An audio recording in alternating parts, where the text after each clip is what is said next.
दिल्ली में कितने कौवे हैं बताओ। बीरबल ने समझ लिया कि ये तो उल्टा सीधा सवाल है, इसका उल्टा सीधा ही जवाब देना होगा। कहा कि हुजूर दिल्ली में कौवे की तादाद 5555 है।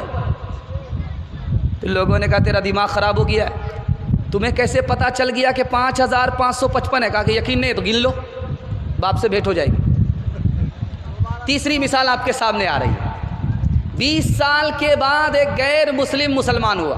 20 साल के बाद एक गैर मुस्लिम मुसलमान हुआ।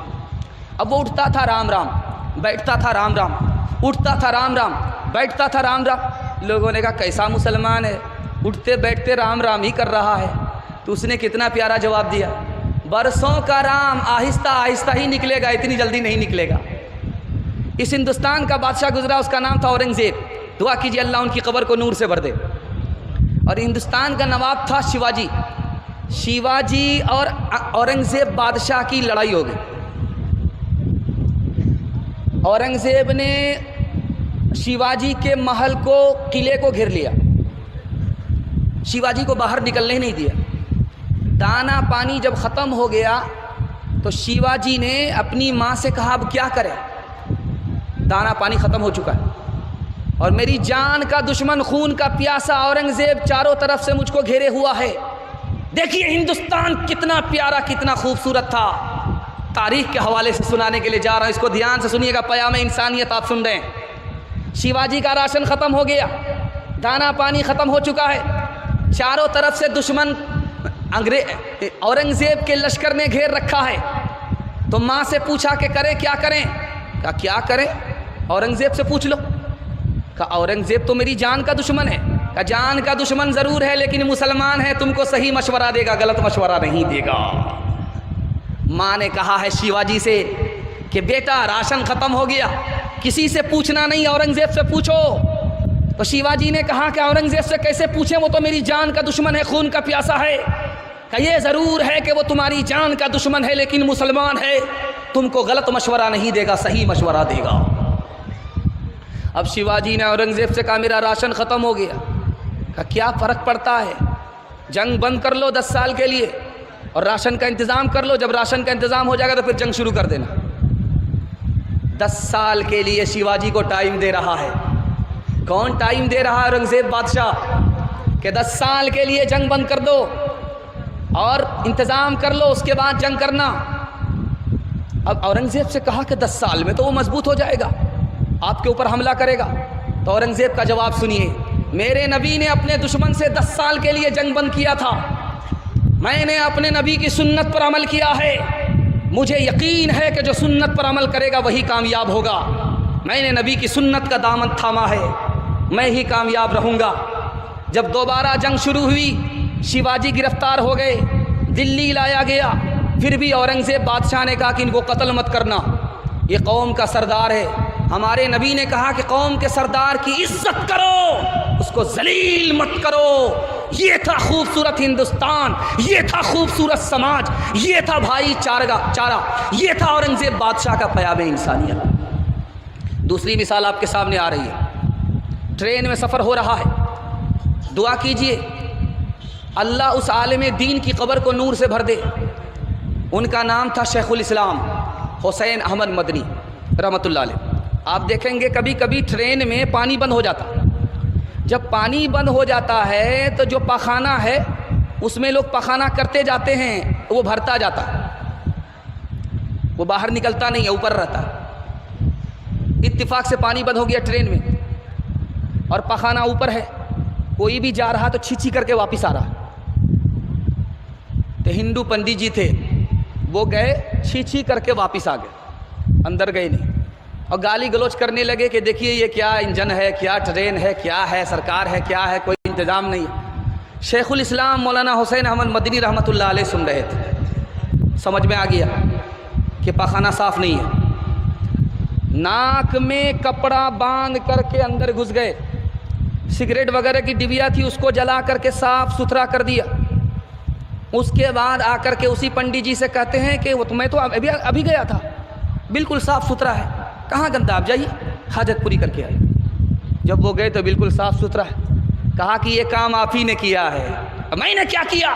मैं तो अपने नबी की सुन्नत पर अमल किया। मेरे नबी के यहाँ कोई मेहमान आया था, उस मेहमान ने रात में पखाना कर दिया था बिस्तर पर, और रात सुबह सवेरे भाग गया था। जब बिस्तर के साफ़ करने की बारी आई तो हमारे नबी ने कहा कि कोई साफ़ नहीं करेगा, वो मेहमान मेरा था, मैं साफ़ करूँगा। जब वो तलवार भूल गया, वापस आया तो देखा कि मैंने पखाना किया, मेरे पखाने को नबी साफ़ कर रहे हैं, तो मेरा दिल भी साफ़ हो जाए, कलमा पढ़कर मुसलमान हो गया, मैंने नबी की सुन्नत पर अमल किया है। तीसरी मिसाल आपके सामने आ रही है, कैसा हिंदुस्तान था। आखिर में कबूलियत की घड़ी में उसी हिंदुस्तान की हम लोग दुआ करेंगे, अल्लाह हिंदुस्तान में भाईचारगी को वापस फरमाए, हिंदू मुसलमान को आपस का भाई भाई बनाए।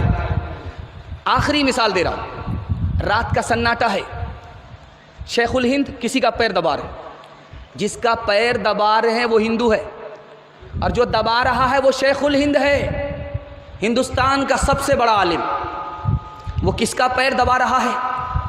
एक हिंदू का पैर दबा रहा है। शागिर्द आए, कहा कि हुजूर आप पैर दबाएंगे इतने बड़े आलिम होकर के, मैं पैर दबाऊंगा। तो कहा कि नहीं, तुम नहीं दबाओगे, मैं दबाऊंगा, क्योंकि ये मेरे मेहमान हैं। मेहमान की खिदमत नबी की सुन्नत है, नबी की सुन्नत पर अमल करता हूँ। ये नहीं देखता ये किस कौम का है, हमें तो अपने नबी की सुन्नत पर अमल करना है। नबी कौम को नहीं देखते थे, मेहरबान सब पर थे। हम कौम को नहीं देखते, मेहरबान सब पर होते। इंशाअल्लाह दिल मिले या ना मिले, हाथ मिलाएंगे, हाथ उठा दीजिए। दिल अगर नहीं मिला हिंदू से तो हाथ मिलाने से कुछ नहीं होगा। दिल भी मिलाना है, हाथ भी मिलाना है, हाथ उठा दीजिए। हिंदू समाज को अपना भाई समझेंगे, हाथ उठा दीजिए। पड़ोसी जानेंगे, पड़ोसी मानेंगे नहीं, हाथ उठाइए। ध्यान से सुनिएगा। अफवाह थी के तबीयत खराब है, लोगों ने पूछ पूछ के बीमार कर दिया। 2 गज ज़मीं ही सही मगर मेरी मिल्कियत तो है। ऐ मौत तूने मुझको ज़मींदार कर दिया। मैं जब मर जाऊं तो मेरी अलग पहचान लिख देना, बिना पहचान का शहरी हूँ ये उन्वान लिख देना।